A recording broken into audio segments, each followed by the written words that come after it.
everyone. So welcome to you here. We're very happy to be here at the Cinémathèque de Paris. I will welcome our first guest, our host, in a minute. But again, thank you to be there for this fourth season of the What's Up Day. The thematic is the entertainment, so I'm pretty sure that we will have some stars in the eyes. We'll be blinking everywhere, so that will be great to share this all this with you. And so let's talk with Jean-Christophe Mikhailov. I'm trying with a Russian accent, but I'm not very good at it. À la Cinémathèque française, who is the Senior Executive Director of Communication, External Relations and Development at la Cinémathèque française. Right. And so thank you to host us here. Thank you to be here. We are, Madame Managing Director of Paris Je t'aime, dear Corinne Ménégo, ladies and gentlemen, dear participants, dear friends from far, on behalf of Costa Gavras, President of the Cinémathèque Française, and all our teams, I'm very glad to welcome you to the Cinémathèque Française for the first time. It is a great pleasure that we host you today for the What's Up Days 2025 in this iconic venue of global cinema history, the Henri Langlois Hall, where you are presently seated, named after our founder, who has seen so many cinema legends grace this stage. Martin Scorsese, Robert Redford, Wim Wenders, Catherine Deneuve, Isabelle Huppert, Tom Cruise, Isabella Rossellini, Demi Moore, and many more, many more, many more. You are in a building designed by the great Frank Gehry, the architect of the Louis Vuitton Foundation or the Guggenheim Museum in Bilbao, housing the largest and most universal cinema collection in the world, a fantastic art house cinema with 4 screening rooms, well equipped and comfortable, as you can see, comfortable conference rooms that allow you to watch over 2,000 films a year from all over the world in many languages and of all eras. These rooms are also regularly rented out for private events. We are also a museum with magnificent exhibitions. And then the Cinémathèque Française is a cinema museum centered around the history and work of the true inventor of cinema and special effects, Georges Méliès, with iconic objects from cinema history, such as the first camera, of the Lumière brothers that you can see in our museum, the original storyboard of Star Wars, donated by George Lucas and Dean Tavoularis, or the famous and terrific head of Mrs. Bates from Psycho, donated by Sir Alfred Hitchcock. So by choosing the Cinémathèque Française for your future events or group visits, you are not just organizing a meeting or a screening, you are placing your event in a prestigious lineage alongside the masters of cinema. You give it an extra soul in an inspiring setting surrounded by extraordinary objects. So welcome to the Cinémathèque Française, not only today, but hopefully for future occasions as well. This place is yours. It is not reserved for a handful of cinephiles, but for all those who want to enjoy and share the pleasure of cinema. So see you soon, and happy What's Up Days. Thank you so much. Thank you, Jean-Christophe. We will try to be at the good level in coming to the history of the place, but we will try. Thanks also to all our people, the people who are attending online, because as a reminder, we're also broadcasting online directly, so happy to have you back also. I think you're about 150 people connected, so you can also ask questions after all sets of roundtables. And let me begin with a huge thanks to all our partners who made it possible. As every year, it's the energy and the commitment we all have that makes this event so special. So thank you to Accor and the Galerie Lafayette, to Ikebana, our DMC, the transportation partners Air France, Eurostar and Lyria, the Pavillon de Bercy that you will discover tomorrow, I think, the Paris Experience Company and all the teams who have worked on that. And of course, the Visit Paris region teams were working together on that, and we're really happy to share these inspiring moments with you and look forward to experiencing them together in Paris and the region. As you know, Paris is a vibrating capital, I would say, for a few years, especially with these specific years of 2024 with the Olympics, but not only. So it's still a very attractive destination with more than 36 million tourists in 2024. The perspective for 2025 are very good, with for the first semester from April to July, plus 13% of arrival by plane, and same for the first class and the business class. So this is important for us as a drive of attractiveness and drive of growth for the next few years, and especially thanks to the US, because American visitors are very present and consistent, still there. So looking maybe for a little freedom or state of mind, I don't know here. So thank you all. And the Spanish guys also with plus 12% versus last year. So happy to share that with you. And of course, it's still also a destination for MICE and business travel, and you're all some proof of that. Good news, the trade shows are quite back to the track that they were before 2019, back to 99%, which is good. You know, we have some very huge trade shows which are really number one on their sectors of activities like fashion, like gastronomy, like design, art, etc., and high tech, of course. And we've got the Air Show in the next few months. We're still number one at the ICA Congress Barometer, so hopefully, cross fingers, we will be again, probably in the next few years. And we still welcome a lot of events here, so we are happy to do that, and we're happy that you guys are coming with your clients and customers and take the advantage of Paris. So after the Olympics, and I would say Taylor Swift, probably the NBA for the beginning of this year, we still have some hot topics for 2025. Quite a lot of actuality, in fact, with some new reopenings, like new places like the Adidas Arena. We will talk about it. The reopening of the Grand Palais, of course, which was very important. Of course, Notre Dame, we all talked about it, and even the Fondation Cartier that will be reopening at the end of the year. And we also have quite a lot of events. You know, we've got a very important cultural calendar and sport calendar. So you have some of them here. The David Hockney exhibition at the Louis Vuitton Foundation, we were talking about it, but also great concert musics like Lady Gaga, the link with the Olympics coming back to in November at the Accor Arena, but also specific performance like Gia, transforming the Pont Neuf, wrapping the Pont Neuf in homage at Christo in next September. So I think all that testifies of the energy that we have in Paris, and I think it is very important that we can share that with you. So that will be the purpose of these roundtables. Entertainment has always been part of the DNA of Paris, I would say. So Paris is always a big driver for influence in terms of movies, fashion, music, and everything. So you know the musicals, the cabaret we had here, the Moulin Rouge, the Lido, but we also have a lot of films with Woody Allen, the Midnight in Paris, but also Jean-Pierre Jeunet, the Montmartre Magic with Amélie Le Poulain, etc. So I won't quote all of them because we will talk about that later. Fashion is also one of the big sector of activity for us, which is absolutely amazing in terms of creativity. So you know all the brands, so I won't quote them either.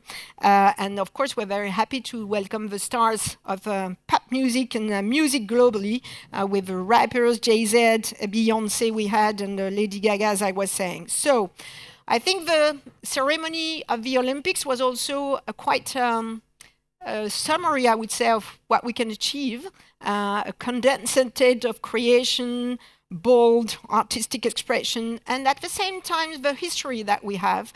So this is particularly the DNA of Paris, and so we're happy to be a great actor in terms of entertainment and inspiration everywhere in the world. So we approximately have more than 100 films and 40 series to be shot in the capital each year. So we will talk about it with our next guest. And definitely, we love entertainment. It's a huge publicity also for us. So we love that, and we're going to talk about it. So let's talk about entertainment with 3 sets of roundtables with our guest. The first one will talk about the influence of entertainment as a driver for attractiveness. We will list also a sort of iconic venues in terms of entertainment in the second set. And then we will talk about the creation as a DNA of Paris and the energy that we have in the third one. So let's welcome our first guest.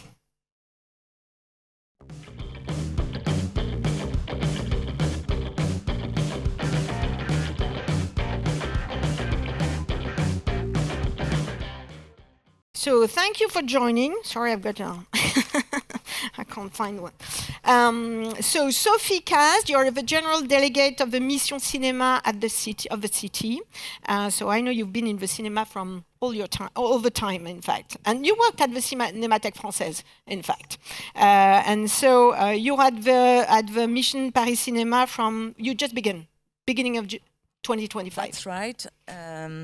I'm really happy to see you.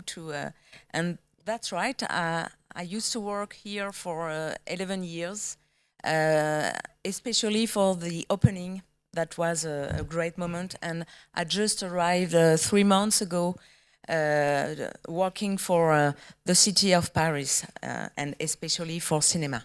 We will talk about it. And Raphaël Benioliel, you're the producer and the co-founder at First Step Productions. Hi, everyone. So you've begun in the cinema very early, very young, but you're still very young. So I don't know. I've got white hair. I didn't want to mean that. And so one of the most recent projects that you had was Emily in Paris. We will talk about that, but I know you worked on a lot of different things. Actually working at the moment with Ryan Murphy. So, yeah. And so maybe to begin, we know that the movies are really a leverage for attractiveness for a city. I heard that we had a study in January 2024 that said that 80% of the people who have seen Paris in a movie are willing to come over. So we're happy with that. So the more we have, the more the best it is. So Sophie will tell you more about that in a moment. But we had a perfect example with Emily in Paris, I think. So thanks for this huge promotion campaign, because it was important also welcome. for us. I think we have to thank Darren Starr for creating that show. Yeah.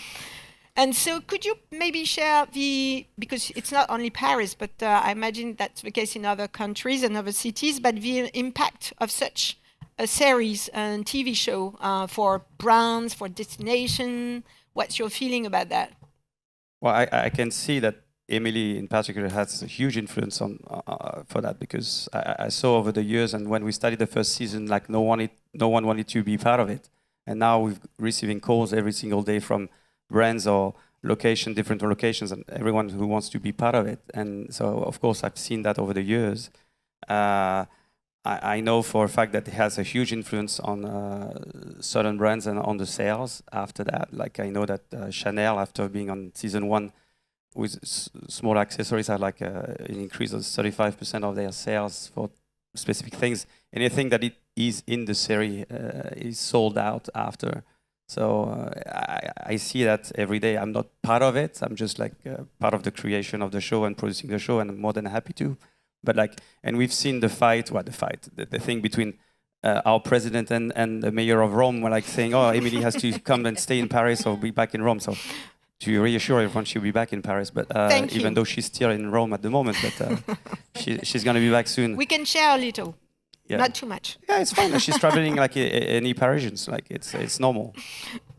Yeah, we talked about that. I think that was also the case with other destinations. You talked to me about Notting Hill. Yeah, the movie. Ago, yeah, well, of course, it has an influence on the real estate. And I know that after shooting, I was not part of Notting Hill, but I had the chance to work on Love Actually. But I know that after being shot, like Notting Hill, of course, the real estate in that specific area in London has increased, and it's the same in Paris. When we did the first season, I wanted to buy the studio where she's living in, because I thought it would be a good plan for Airbnb. I'm sure it is the case. Good investment. But maybe we can even rent the stage that we have for her, and people will be able to sleep in a room. But yeah. And Sophie, we can imagine you're quite busy with the numbers of people who want to shoot something in Paris. So can you maybe explain what's your mission and what would be the strategy of the city around that? Yes, we are really lucky because Paris loves cinema, movies in general, the industry of image. So in the city, we have this mission. We are almost 20 people. And we have 3 activities, especially, so we work for creative work. We will speak about it, so shooting films, but also we have 2 funds for short movies and also for new media. So this is our first activity. Then we also have another one dedicated to distribution. I mean that we support with subsidies 34 independent movie theaters. Why? In fact, our goal is to give the opportunity to go in that kind of movie theaters, not only for multiplex or big movie theaters, but also very small, very close to your district where you live, so that we can have a very diverse offer and I mean short movies, but also, of course, fiction, documentaries, very different kind of movies. We support also 40 festivals in Paris, and there are so many. We only support 40 festivals. Our third activity is dedicated to transmission. So image education is really important. We think that we need to be in the schools so that one child that is 5 years old, and then till he's 15, almost 15, we help them to go to movie theaters 3 times a year, so that they can, and 1/3 of them discover movie theaters every year. So it's very important. This is in our DNA, and that's why we are dedicated to that. So we are really lucky. I think it's a common, in fact, thing that we all do. So you will see with the other partners, but the link with the local communities is really important for all of us, and especially in entertainment. So would you say probably that the number of places that we have in Paris, because I imagine the offer is very diversified, even if it's not always easy probably to to deploy the production everywhere, but is it a leverage probably to attract some films here? What would be the best assets of Paris for the movies and productions? To both of course, the locations, that's the starting point. As well, it is the fact that we have great technicians, great industries that are able to support, because you can have great locations elsewhere maybe as well, but if you don't have the logistical support with it, then it's not helpful. So yeah, we have great technicians. I can say that every day, and I have the chance to work with talented directors from all over the world. And each time they come here, they want to come back because they're so happy.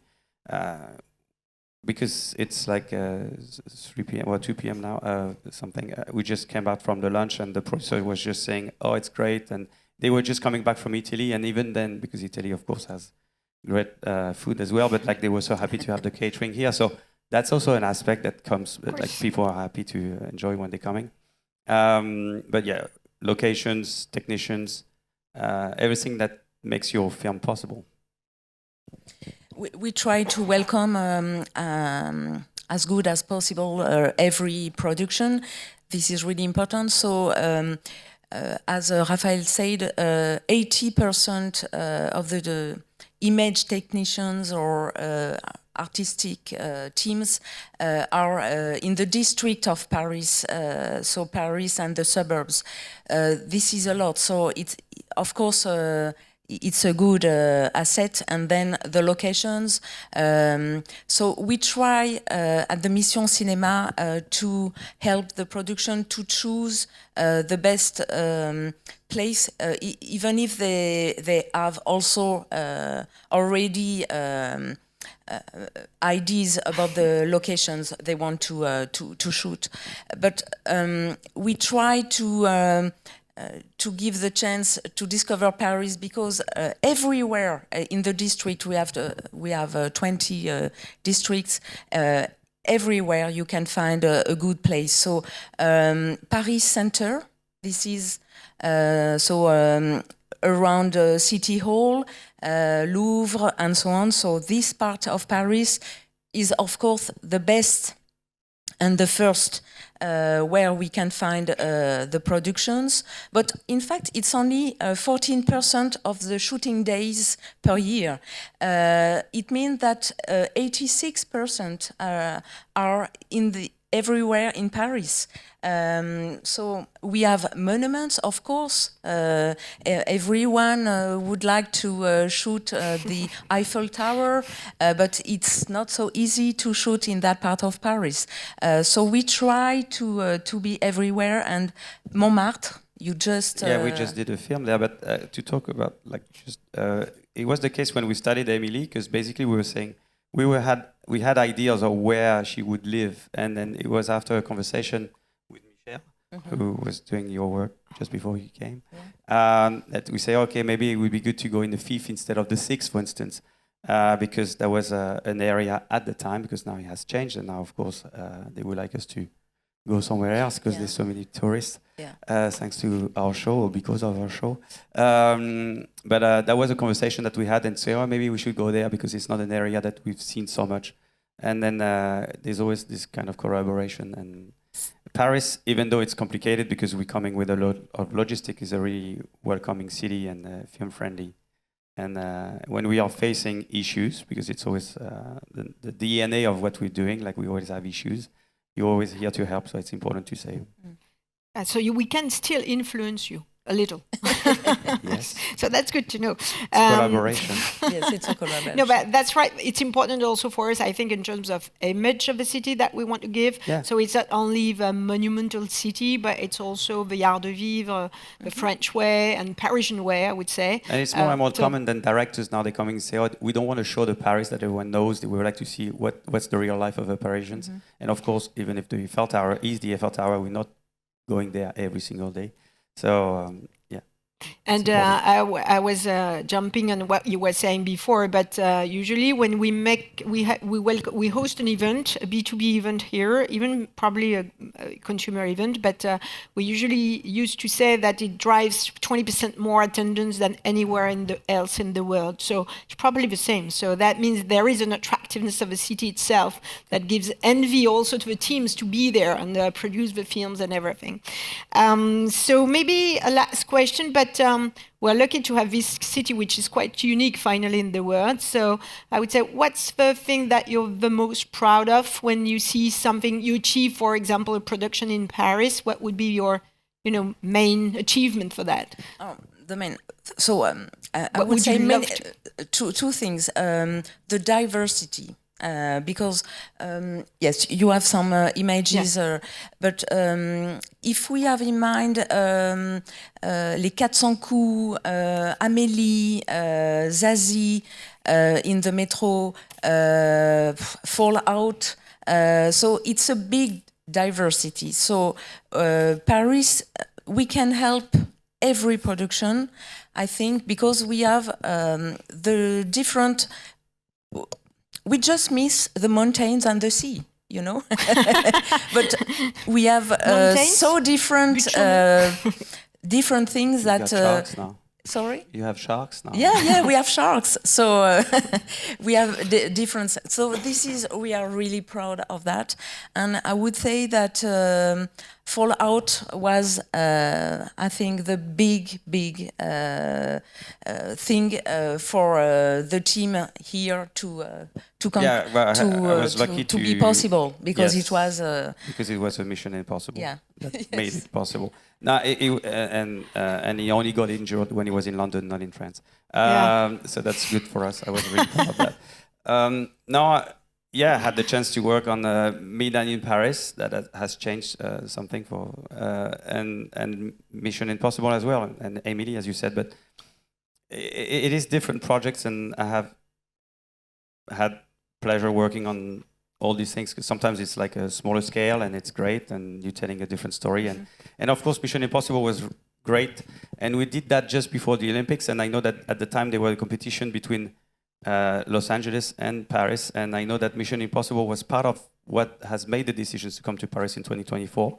Because we showed on mission, because the Olympic Committee came to see us, that logistically we were able to do some things. And that's why I was really happy that at the end of the Olympics, then Tom was the guy who basically bring the flag from Paris to Los Angeles. It was the loop.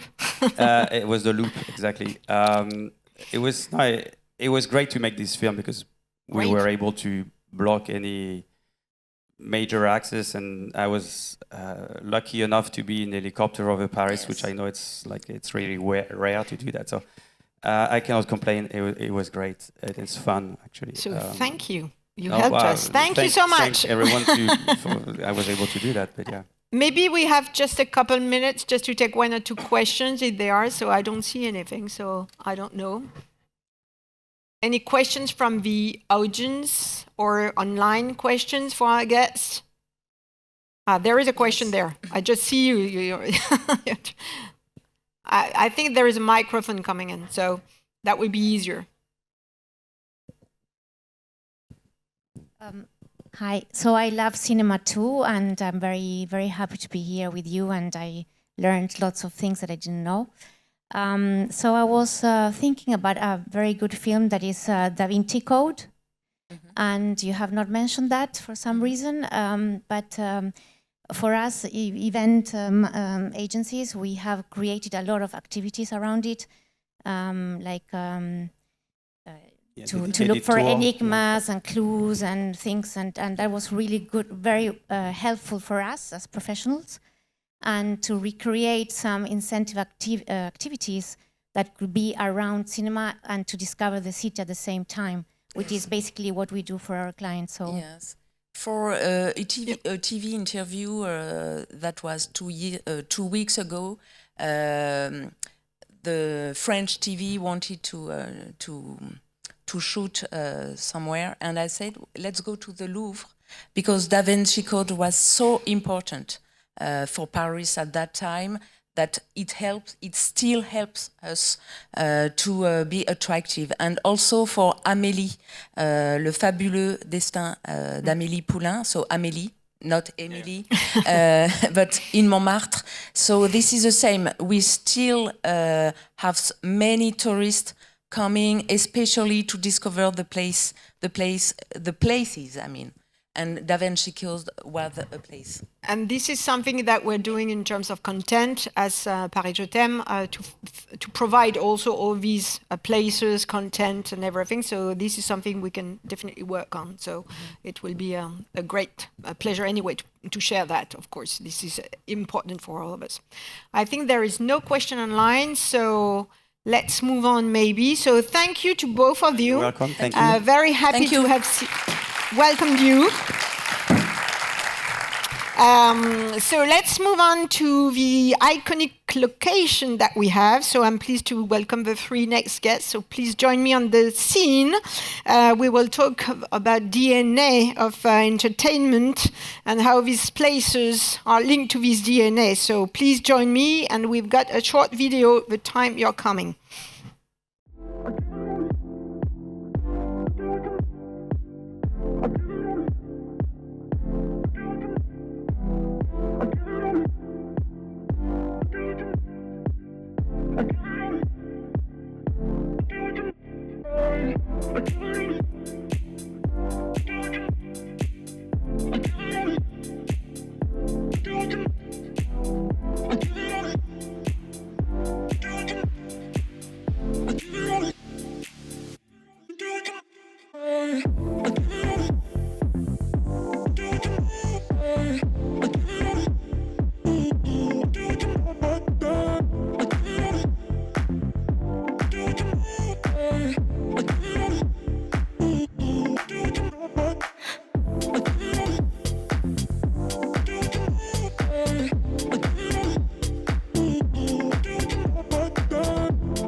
What a promise. Paris has it all. So this is pretty cool. Just let me introduce our guests before sharing. So they're not in the same order as the screen. So, so Harold Marot, who is Strategy and Diversification Director at Paris Entertainment Company. So we will see all the venues in a moment. You've been working in the diversification also at TV groups, news groups, things like that. Thierry, who's Thierry Vanier, Director of International Customer Development and Operational Marketing at Galeries Lafayette Paris Haussmann. So not only a shopping center, but we will talk about retailtainment in a few moments. And Didier Gouban, Chairman at Sen & Watts, and especially there for the Cité du Cinéma. That was founded by Luc Besson, but I will leave you to make a quick introduction afterwards. So maybe we can begin with you, Thierry, because we have your movie back just a few seconds away.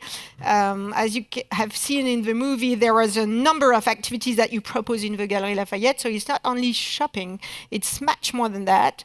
So probably something about the retailtainment, which is another notion about entertainment. So can you explain maybe a little? Yes, hello everyone. Yeah, that's important for us as Galeries Lafayette, which is a 70,000 square meters department store. It's important for us to promote, of course, shopping, but to promote the event, to create emotion and to give opportunities for customers to come and live experience.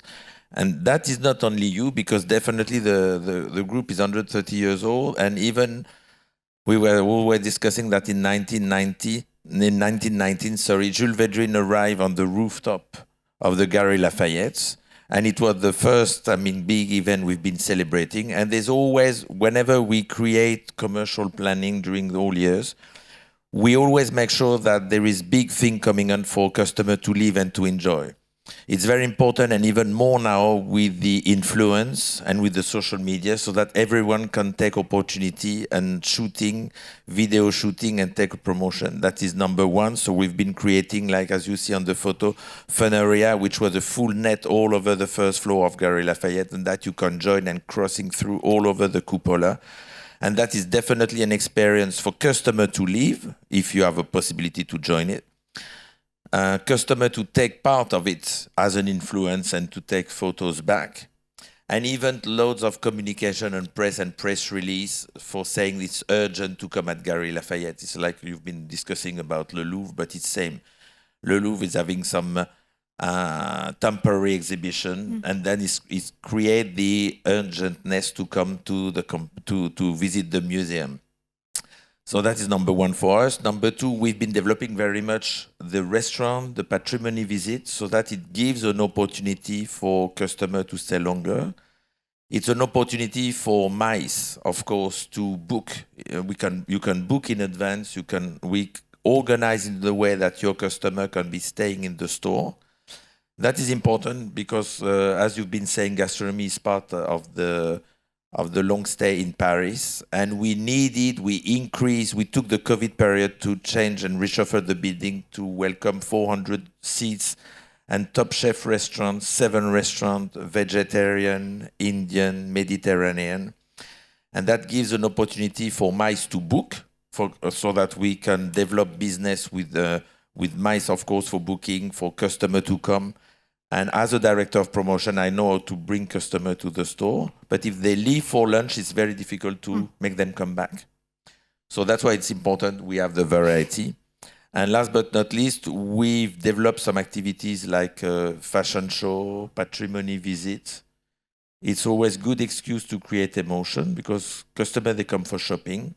But if you give something more, definitely that will come to the emotion part, and that's definitely the thing you want to share with your friend, not only the shopping you've been doing, but where you did it.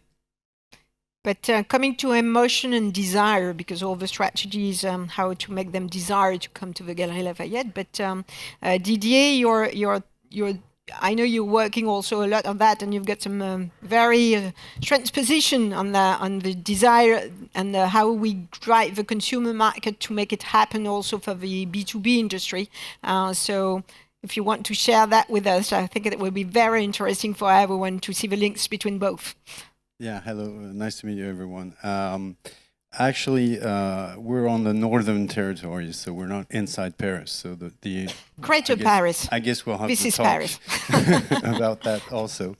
But our object and our purpose is exactly not the opposite, but the other way, I will say. Actually, La Cité du Cinéma has always been a place where it's an industrial place.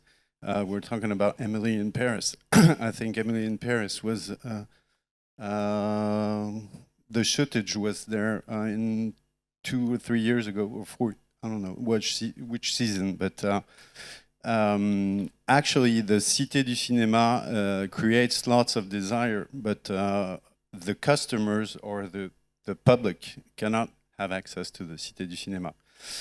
So what we imagine from 2026 in a year is to open it to the public, and of course make the link between what the mice can do and what the public can do also.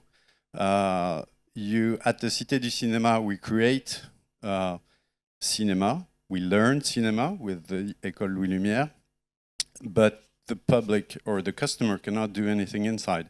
So our object is to have exhibitions, restaurants, a great food court, and of course have the mice inside of that. That's how the Cité du Cinéma is going to become a destination, such as the Stade de France and and your place, I guess. Yeah. Yeah, and it's part of the DNA. We will talk about that also later, probably. But the DNA of each location is very important. Also, when you choose as a business owner or managing director, you want also the place where you do an event. I always say the choice of a location is really meaningful. So the choice of Paris is already meaningful. You're not choosing Paris as another destination. I won't quote anyone, but the choice of a location is also very impactful and very meaningful. So maybe Harold, you can also talk about the different places that you represent, because you've got some new places and iconic ones like Accor Arena, which is iconic now, welcoming such a lot of events that are so important also for attractiveness. But the Adidas Arena, which was created for the games, and you have another type of show places also. So yeah, maybe before you begin, we can see maybe a quick video also on on the arena, so that will introduce the speech.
So I think this video reflects exactly what you want to achieve with the Adidas Arena and the DNA of the place. So maybe you can explain in details a little the street culture thing. Yeah. So hello everyone. For the Adidas Arena, so it was open last year in February. It's one of the two new infrastructures that were built for the Olympics for 2024, and Accor Arena and Adidas Arena have complementary positionings. The first one, Accor, is really focused on the hospitality, on the experience for B2B clients and B2C. For a long time on the venue market, like in many countries, you were just going to see a show and there was no sense of hospitality even for the general public, and it's something that we wanted to change and drive as a transformation over the last 6 years. So we built some new hospitality spaces, such as you see, new hospitality experiential products like a flat with a view inside the venue. And that kind of products, in fact, participate to the Paris brand, because we are a company that is held by the city of Paris. And the idea for us is to promote Paris as a brand, and we help for that. For Adidas Arena, it is the same strategy, but different, more based on the street culture. It's an arena that has been built in the north of Paris, which was famously known before, like the Colline du Crack, which was like Donald Trump would say, a no-go zone with drug dealers, etc. And it's something that we changed because it was the last district in Paris that was not renovated. So we built on the Olympics legacy to totally transform the district, but I will talk about that later. And of course, these venues participate plainly to the attractiveness of a destination, showing that we can also build some different places, and we will talk about the links with the territory. We were saying before of coming back to the first round table, but we were talking about the impact of Emily. So I think, Thierry, in fact, you can testify for that, because there was a scene in the Galeries Lafayette. Yeah, we've been very lucky, because actually we welcome Emily, as you just saw. You've seen on the photo that she came for the season 2 on the rooftop of Galeries Lafayette, so we welcome her. Were there the letters Paris Je t'aime at that time? No. Yeah, no, not at that time. Not at that time. She came. Thank you. And then later Paris Je t'aime was not there, so we had an opportunity. She came again for season 4. And so we organized a full day. Even when the store was open, we've got a wellness area, which is on -1. So we semi-privatized, but we've been doing the shooting for the whole day, and we've been very lucky to welcome her for many reasons. First of all, because it's promoting Paris, and that definitely we've got to be always under the Paris umbrella. So that definitely in terms of awareness. Then, of course, it helped us as Galeries Lafayette, because the scene was there and the diversity, and she was enjoying, and we had 3 different scenes from outside, inside, and outside. So, of course, she was promoting the brand and the experience, the art of living, and all the way, the treatment and all that.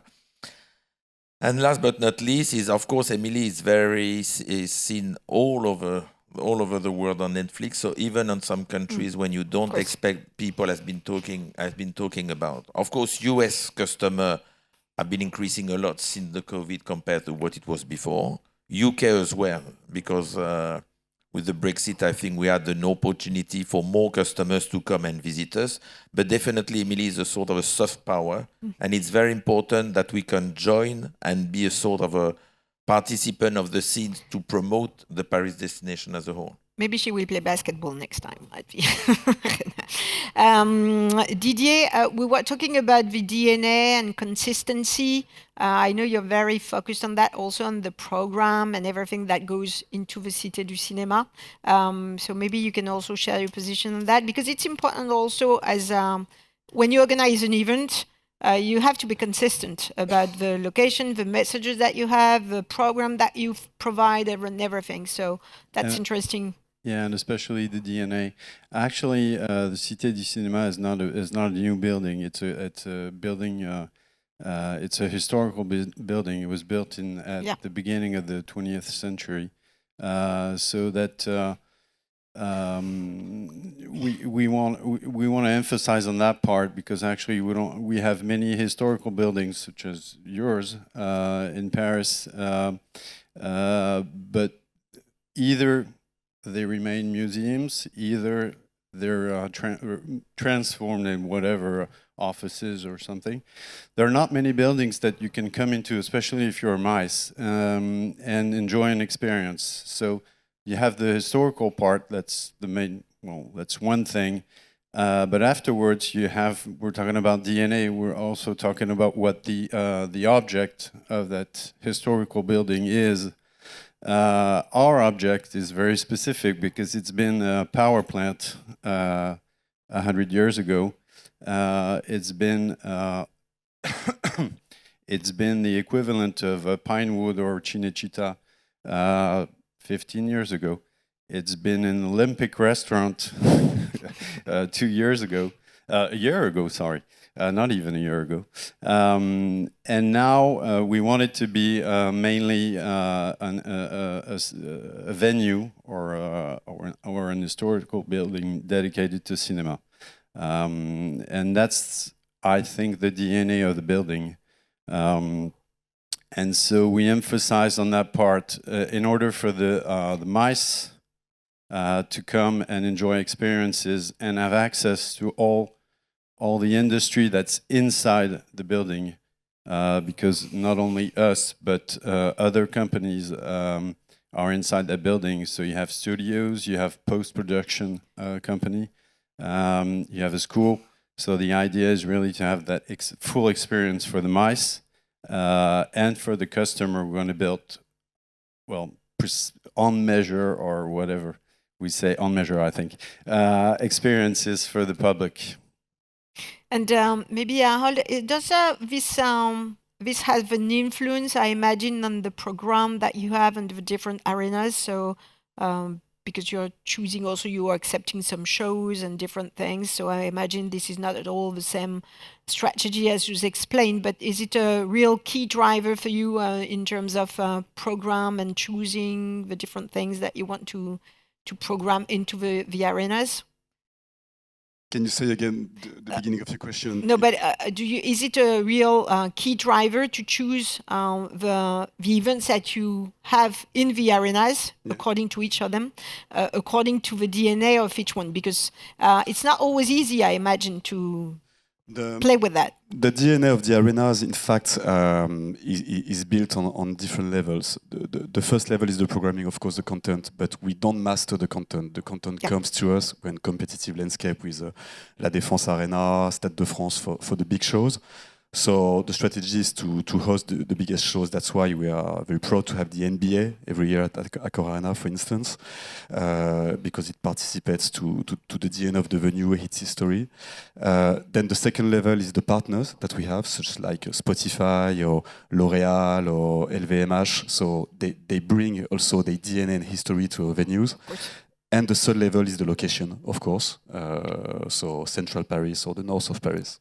And can you please talk to us about the location, for instance, the Adidas Arena, but maybe you've got the same experience elsewhere, but the link with the territory, I know this is something that you all have in common, and I think it's part, like Sophie was saying at the beginning, of social involvement or commitment that we have also with the city.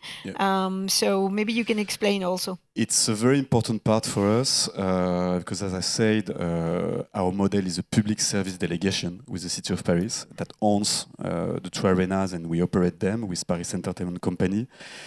And when we were on board of the Adidas Arena project back in 2019, we were really underlining the fact that this portion of Paris, which was a kind of nightmare at the time, we really wanted to build an arena that was going to play a transformation driver for this area, along with the future university that's going to open next year. And the idea is to have an arena with that becomes a destination venue offering multiple activities. So we have next year, we're going to open in September kind of food court plus clubbing plus concert district that will be linked to the arena. We're going also to have a immersive cinema, little complex outside on the outdoor. And the idea is to really open this activity to the neighborhood, to the MICE clients as well, so they can come earlier, enjoy a MICE event, then maybe go to the food court or maybe stay for the clubbing after the concert. And this is really the idea. And the fact also that we have a basketball resident team with the Paris Basketball Club also helps to open the arena to the district. Very interesting, this link also between the events that we can host and the link with the local community, because it's really something we're working on as a legacy of events. This is really something that we would like to achieve more and more, that every event in Paris can leave a trace or something. So participate and contribute to the city itself. So I know you're doing exactly the same. It's still the north. So there is a... It's further north. It's actually, we're closer to the Stade de France. Yeah, our goal is exactly the same as yours. We have to reconnect the neighborhood, especially the northern territories, northern district of Paris, or the northern cities of Greater Paris, because all that is Greater Paris. New center of Paris since the Olympics. Have been disconnected throughout the years for different reasons, social reasons, industrial reasons, and lack of access. Actually, you have the subway line 14 for us that changes the game, because you can access from La Madeleine to Pleyel, which is 7 minutes away from La Cité du Cinéma, in less than 20 minutes now. So that's one way to reconnect, to connect, not to reconnect, to connect that territory to the center of Paris.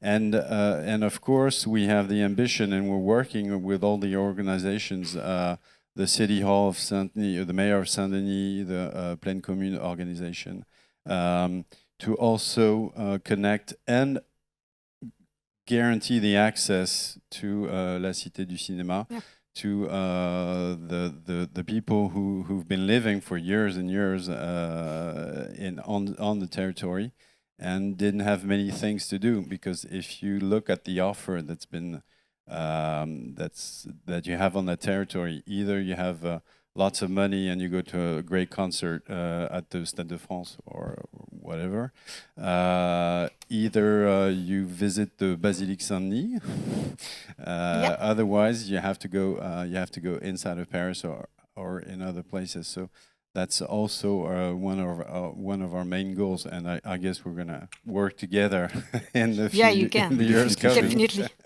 But this mix of population is interesting. So by choosing one of these locations, I would say that a company is also contributing someplace, somewhere, to the transformation of the city and the social impact and everything. So this is really important also. It's not only ecological impact, it's also social impact for us. Maybe to come back to the center of Paris with Comité Haussmann, because you're doing quite the same at another level, of course, but with all the activities in the 9th arrondissement. So maybe you can just give some clues about that? Yes, we're working all together, as you said, Corinne, in Comité Haussmann. Comité Haussmann is the point of taking care into customer and thinking how we can develop the experience of the tourists and of the resident whenever they come to Boulevard Haussmann. Boulevard Haussmann is the biggest shopping area, is the number one in Europe.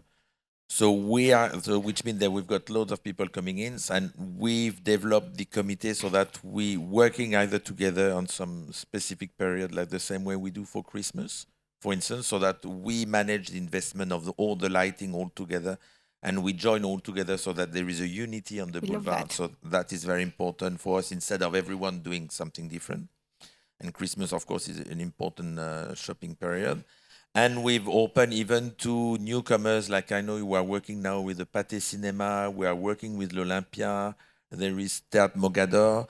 So it's even nicer for us to broaden to entertainment activities as well, because we've got different type of shopping, of consumer in the time. So for instance, we've opened now Galerie Lafayette Gourmet longer time, because we've got more customer coming from Olympia or theaters or enjoying the area longer than what we used to do as a trading. So it's important for the customer, whatever it is, individual or mice, definitely to feel that the concern of all the participants are dedicated to the level of satisfaction of customer and how much we invest into communication for keeping and developing the level of leverage of that. So experience is always priority number one. Are there any questions from the audience or online? So maybe to conclude this set of discussion. So I don't see anything. So so I can't say. Any questions for our guest, or no questions online? I think, but okay. So do you want to add anything? We've got 2 minutes left. So if you want to have a final conclusion or comment or something you want to add? I'd rather say customer satisfaction.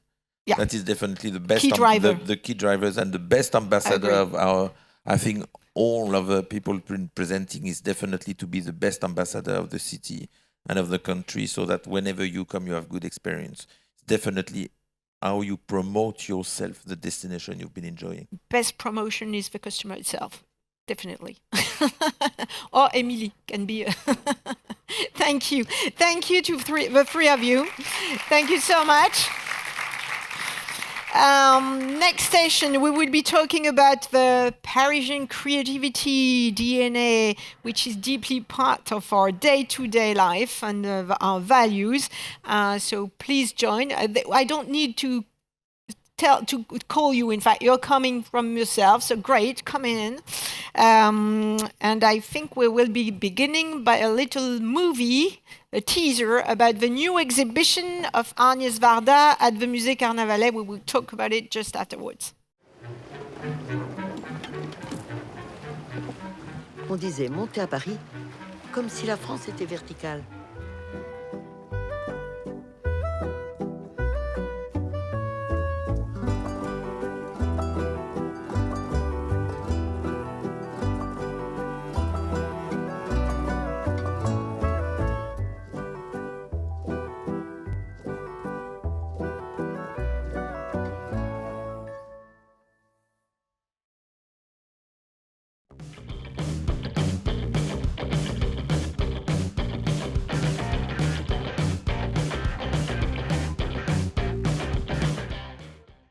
So Agnès Varda was an iconic figure of our Parisian touch, I would say, state of mind. I don't know how we call that, but definitely Parisian.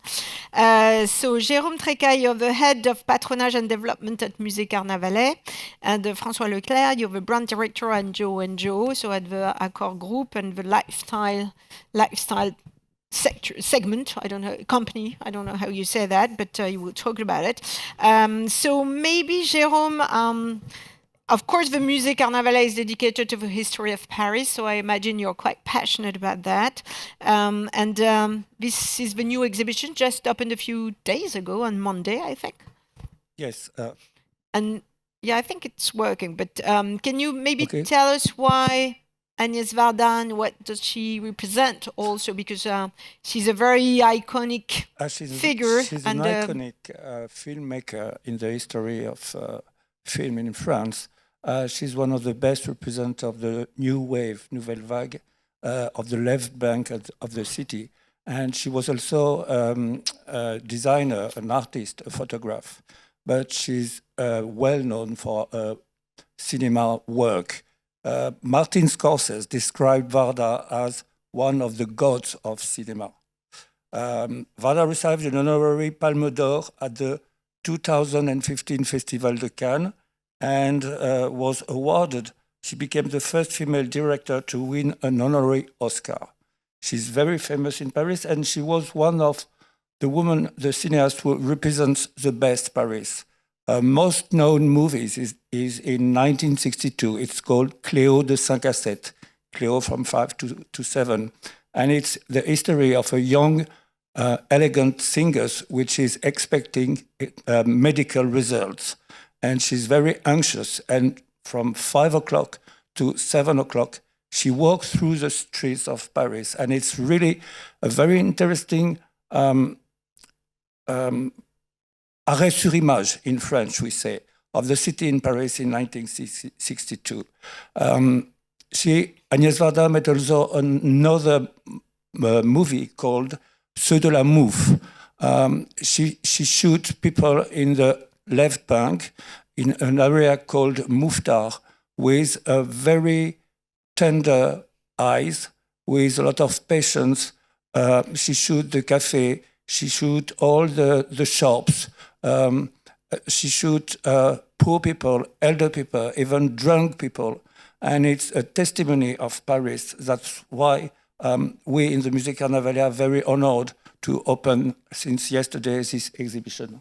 You know that when I visited the exhibition, I was lucky to be able to visit it on Monday. And I was looking at all these photographs, and that goes with an idea that we had, les gueules de Paris, the faces of Paris. I don't know how you say gueule. It's a Persian word. But just showing up all the little jobs, also little people who are making Paris what it is, in fact, and even for the tourists. So that was, she was very percussive. So she was way ahead of the idea that we had. So that was with a lot of kindness. Exactly. Yeah, of course. But they are very kind anyway. Maybe François, you're. Well, everything at any small group, you will explain, but it's this lifestyle thing that is very specific to the French way. And I think the idea is really to use also the patrimony and the building that we have and make them revival, I would say, probably. But maybe you can begin with a definition of lifestyle. Yes, just maybe a few words about Ennismore. Many of you know already Accor. We are part of Accor. One of the leading company in hospitality business in the world with 6,000 hotels in 110 countries. But Ennismore is not well known because we are a B2B brand. But maybe just behind me, we have been created 5 years ago. We are what we call the lifestyle division of Accor. And what is a lifestyle, right? We have 14 brands. If you stay in an hotel in Paris, I hope, you could stay in an hotel within Accor, but we have Mama Shelter, we have 25 hours, we have the Hoxton, we have the Soho. Maybe you have also seen that. And what is the definition of lifestyle? If I ask you what is your definition, maybe it would not be exactly the same as me, as you, but we have one common word: is authenticity. We have to be true, and we have 3 pillars. All that kind of hotel, even the range it is, eco, mid-scale, or very high level, we have 3 pillars. The first one is the storytelling. And it's not because I'm coming from Disney, but storytelling is true. If you don't tell the truth, you're fake. We are not. So all that kind of hotel, Mama Shelter have a story. Joe & Joe have another one. The second one is, we say culinary, or we could say cuisine.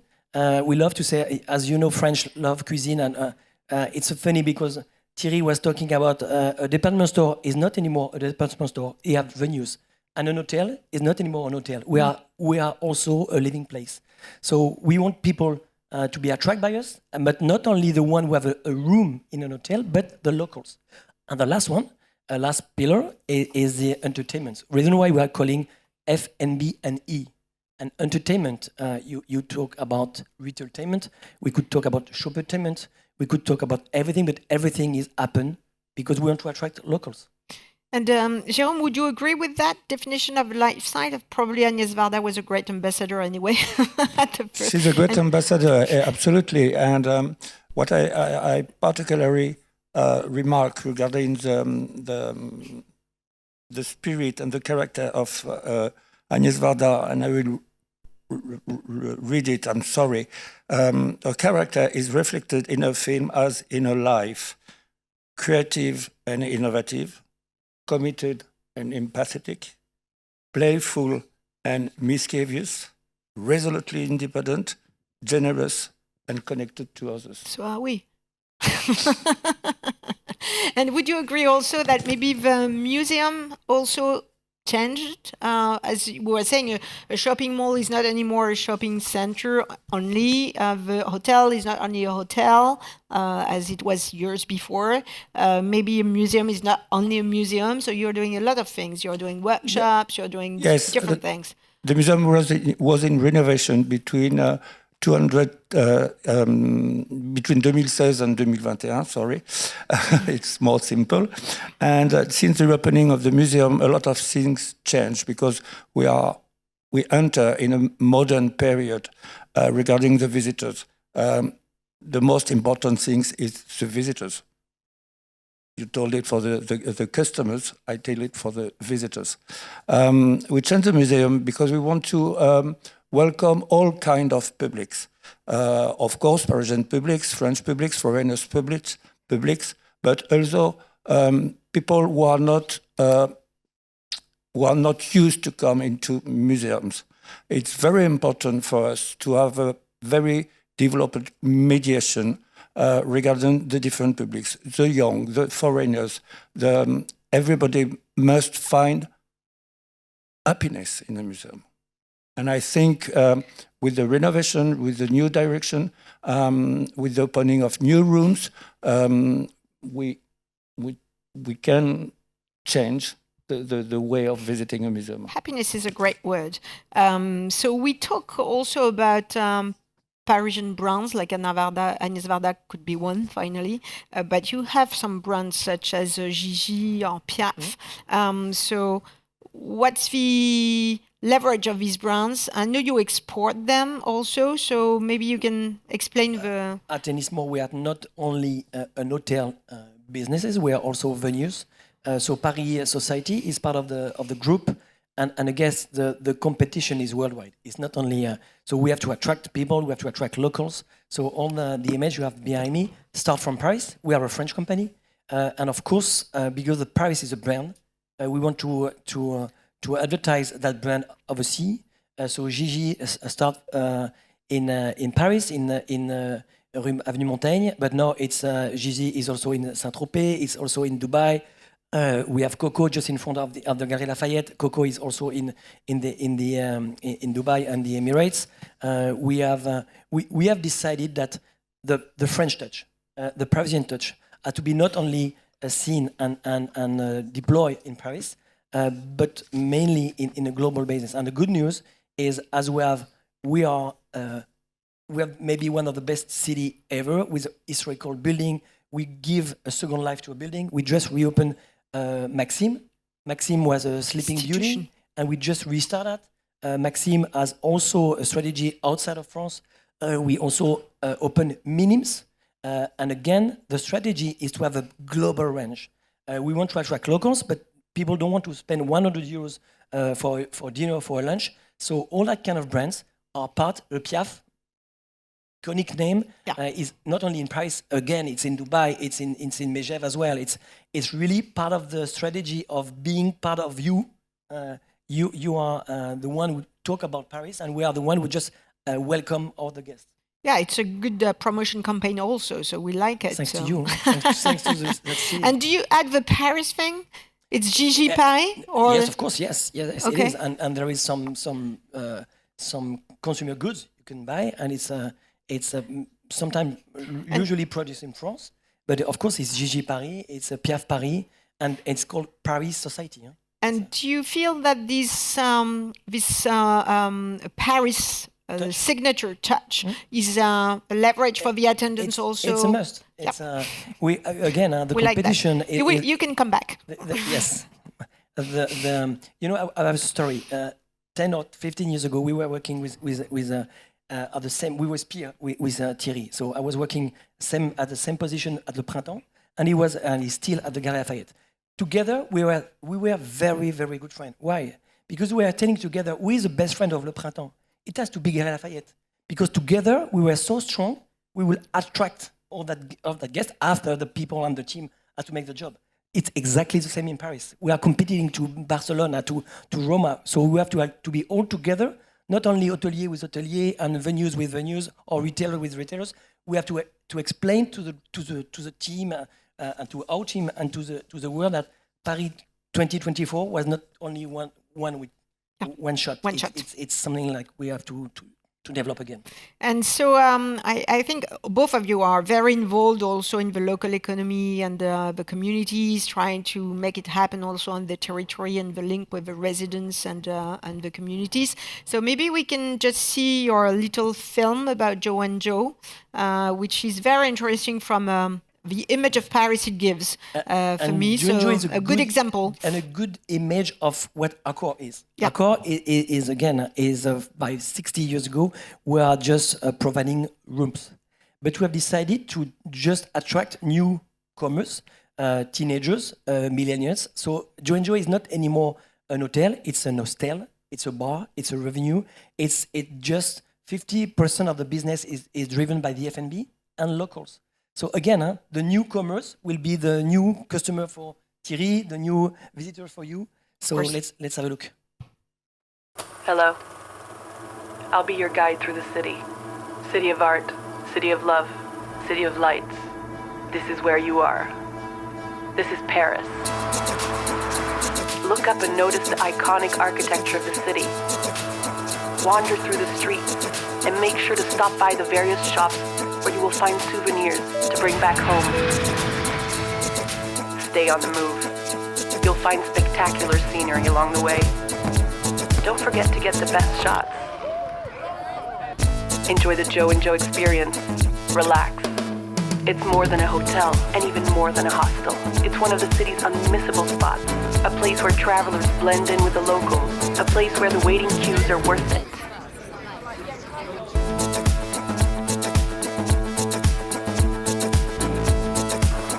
Go at night. You'll be able to see legendary shows and the most breathtaking views. Oh, here we go.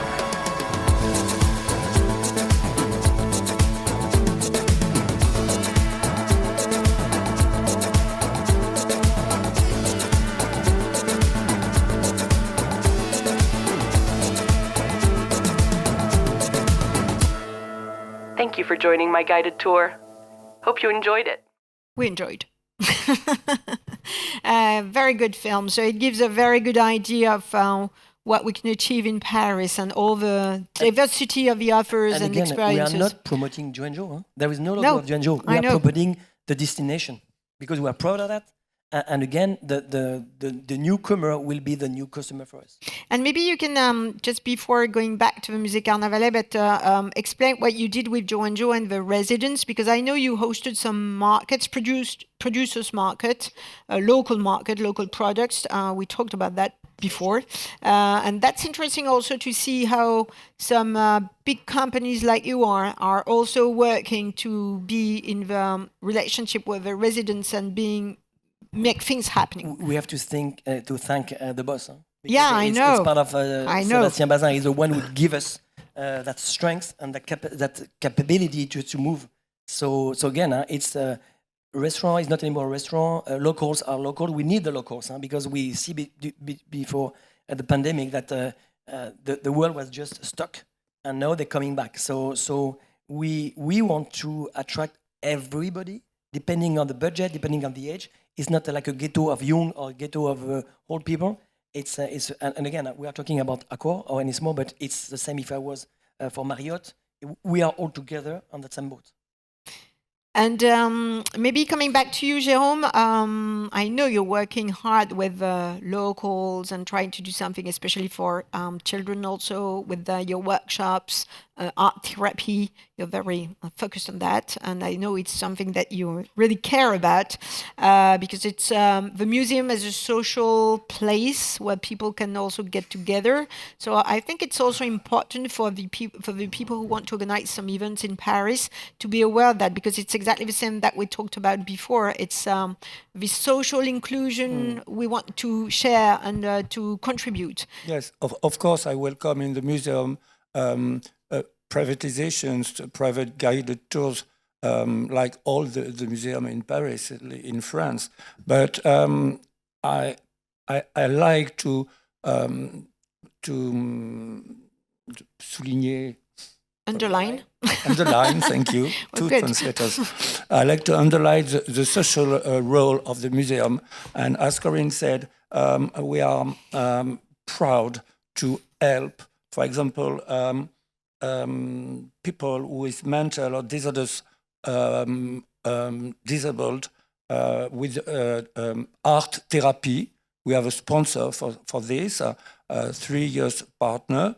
And we have a workshop from this kind of visitors. And for us, it's very, very important. You talk about the children. The children are our future visitors. The children are your future customers, the gallery too. So we are very sensible to to help people coming into the museums. And as I told you, for me, the museum is a source of happiness. I can see each morning when I'm lucky to be in the museum since 7 years and to be in the rooms during the opening or not of the museum. And I can see the visitors and I can see the smile on the face of the visitors. And I'm never so happy when I see 20s young kids of 4 years with the guided tours. They learn, they talk, they smile, they ask, and that's the role of the museum. Who said the Parisians were grumbling finally? So we're happy, we're smiling. Maybe any questions from the audience or online to add some issues or topics you want to address for this for our guests? Maybe you can. I will add something. But do not hesitate to raise your hand if you have a question. You have time for that. Yeah. So maybe one thing is we are talking about hotel, of course. We are talking about a lot of things, but we are also talking about Paris. But Greater Paris is key as well. So when we talk about Paris, it's not only Paris downtown. No. We just opened l'Abbaye des Vaux-de-Cernay. It's an amazing place, and for the people who are just traveling in Paris and not for the first time, it's 20, 25, 30 minutes far from Paris. And again, we are creating experience. So we are really focusing on not only we as Accor, but we all together. We are. 2/3 of our visitors are repeaters, so people who are coming 2, 3, 4, 5 times. So of course you can have as many experiences as a number of travel you're coming in. So Greater Paris is really the field that you're working on, and the Olympics were also a great leverage for that. And I think it's also very important for the MICE industry because we're used to have some people asking for some events into Paris, in central Paris, but now with the different transportation, new things, etc. I think this is really an opportunity also to make people discover some different places. And we have a lot of places, Greater Paris. So. And maybe by being on a retail business for 25 years and now joining the hospitality for 8 years, I will tell you something. It's the same business. The main difference between a department store and a hotel is a department store closed at 8 or at 10 or later, but an hotel never closed. But it's the same. The welcoming, the experience, it was good or not. So really, we are all together. We are making the same job, making people happy, smiling, and come back. It's the same in a museum. Sorry. Exactly. Of course, yes. Everywhere. In fact, all the professionals of tourism will say that. So let's keep that as a conclusion. So we make people smile and be happy and have the best experience ever. So thank you to both of you. I think there is a question. I don't see. Online. A question online. No question online. No question. I've read that correctly before, so I was surprised. Any question from the audience here? No? Okay. So we're coming to the end of this round table. So thank you very much. I think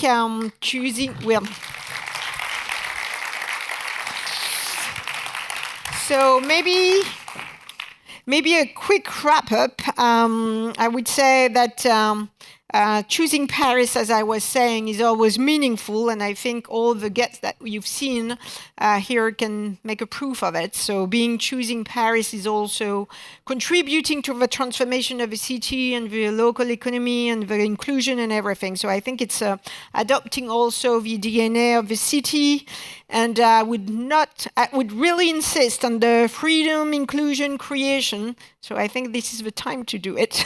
So let's pursue and let me meet and be all committed to make it last, because I think it's very important. A big thank you to our amazing partners, to the Cinémathèque française, of course, for hosting us, but to all of you, because you were here. Thank you also to the people and everyone watching online. And for those who are here, you'll have the opportunity of visiting the brand new Wes Anderson exhibition, first here in Paris. So you can walk around and just have the benefit of it. And then we will have a small refreshment on the mezzanine, so you can just enjoy the guests also and ask your questions if you want individually. And afterwards, you will be very lucky because you're going to attend a basketball match at the Adidas Arena. So you will discover the Adidas Arena, and there is a departure at 6 p.m. It's a logistical thing. So thank you again. I wish you a wonderful stay in Paris. I'm pretty sure that the 2 days that you will spend with us will be full of new energy, inspiration, and discoveries. And so thank you again. And Paris, je t'aime. Thank you.